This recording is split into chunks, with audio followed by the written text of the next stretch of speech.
Dabar aš jau sugebu įvertinti tai, ką jie pasakoja, kaip tai yra įdomu iš tikrųjų. Aš tik dabar pradedu suprasti, kad aš gyvenu su žmonėm, kurie matė labai daug ir labai kitaip, negu mes dabar gyvenam. Ta prasme, įvyko tas lūžis būtent tada, kada aš gimiau.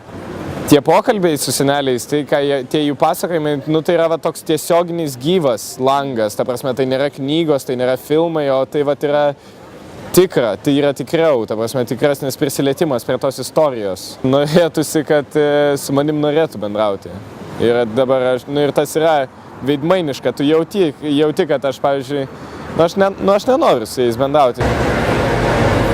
Vien todėl, kad jie nežino, kokia gali būti laimė ir kita dalis, tai aš manau, kad vieniši jie yra. Močiutė buvo tas žmogus, kuris man nupirko pirmąjį akių tušą, nors mama neleido, bet aš labai norėjau.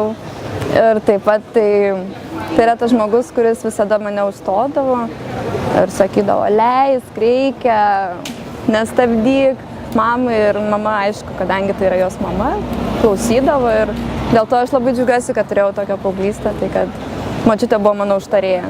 Tai buvo esminis dalykas tikriausiai, kurio aš išmokau būtent iš mano močiutės, tai kaip spręsti konfliktus ir pastovėti už save ir išreikšti savo nuomonę, tvirtai ją argumentuoti. Tiesiog šiuo metu aš manau, kad mano močiutė nėra laimingas žmogus, nes vis tik jai trūksta mano dėmesio. Man tuo metu bus 64, beveik 5 metai.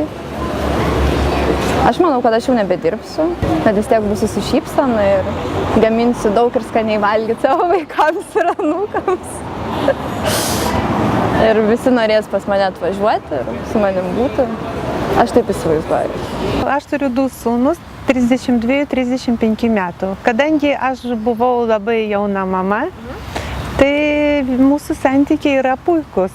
Vat iš savo sūnaus išmokau daug kompiuterinių pagrindų, ten, kai studijavo universitete, tai ir aš kartu truputį su juo.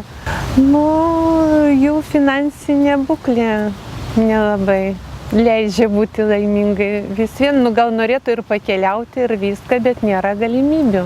Aš turiu 2 vaikus, dukrą ir sūnų, jau suaugę vaikai, 33-34 metų.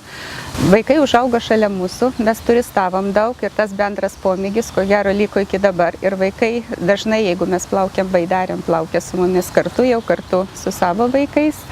O jaunimas dabar aš galvočiau, kad truputį plačiau įima, jie truputį turi kitas galimybės, jie daugiau išvažiuoja, daugiau pamato negu mes. Norėčiau dirbti, todėl kad Lietuvoje nėra iš vien pensijos lengva išgyventi. Tai grinai, bet ir taip, man patinka mano darbas, mano darbe.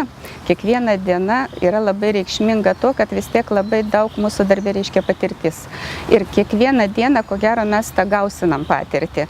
Ir vieni moka kažkaip tai ir nepriteklyje laimę rasti, o kiti turi daug visko ir yra nelaimingi. Bet gražu, kada eina, pavyzdžiui, vyresni žmonės susiėmė už rankyčių ir pagalvoja, kaip smagu, jie reiškia laimingi, jie kažkaip nugyveno gražų gyvenimą, yra kartu, smagu.